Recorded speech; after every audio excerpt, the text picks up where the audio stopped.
മലയാളത്തിലെ ക്ലാസിക് ചിത്രങ്ങളിലൊന്നായ മണിച്ചിത്രത്താഴ് വീണ്ടും റിലീസിനൊരുങ്ങുന്നു. ചിത്രത്തിൻ്റെ റീമാസ്റ്റർ ചെയ്ത പതിപ്പ് ഓഗസ്റ്റ് 17 പുറത്തിറങ്ങും. 4K ദൃശ്യ മികവോടെയാണ് ചിത്രം റിലീസ് ചെയ്യുന്നത്. ചിത്രത്തിൻ്റെ ട്രെയിലർ പുറത്തിറങ്ങി.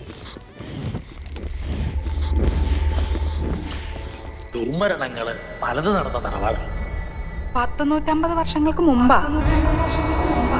മന്ത്രവിധി പ്രകാരം ചിത്രപ്പൂട്ടിട്ട് പൂട്ടിയിരിക്കുന്ന മുറികളാണ് അവിടെ. എന്തായാലും എനിക്ക് ആ മുറി ഒന്ന് തുറന്നു കാണണം. വിലക്കപ്പെട്ട മുറിയായിരുന്നു അത്. ഇനിയിപ്പോ എന്തൊക്കെയാ വരുന്നെന്ന്. ഞങ്ങൾ അവിടെ കണ്ട കാഴ്ച എന്താന്ന് എനിക്കറിയോ? പറഞ്ഞാൽ താൻ വിശ്വസിക്കുവോ? ശബരിമല ശാസ്താവാണ്, ഹരിഹരസുതനാണ് സത്യം. ഇത് ചെയ്തവനെ ഞാൻ പൂട്ടും. മണിച്ചിത്ര പൂട്ടിട്ട് ഞാൻ പൂട്ടും.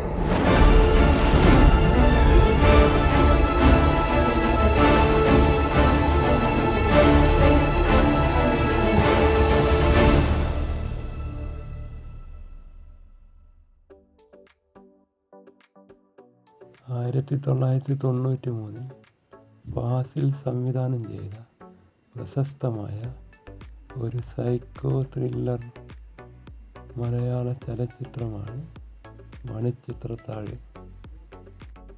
തിരക്കഥ മധുമുട്ടം.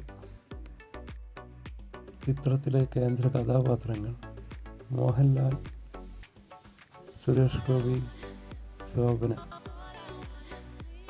സിദ്ദിഖ്ലാൽ, പ്രിയദർശൻ, സിരിമലയിൽ എന്നിവർ ചിത്രത്തിൻ്റെ 2ാം യൂണിറ്റ് സംവിധാനം ചെയ്യുന്നു.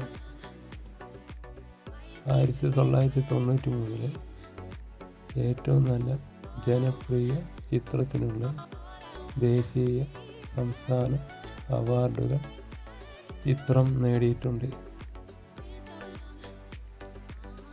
ഗംഗ എന്ന കേന്ദ്ര കഥാപാത്രത്തെ അനശ്വരമാക്കിയ ശോഭനയ്ക്ക് ഏറ്റവും നല്ല നടിക്കുള്ള ദേശീയ പുരസ്കാരം ലഭിച്ചു.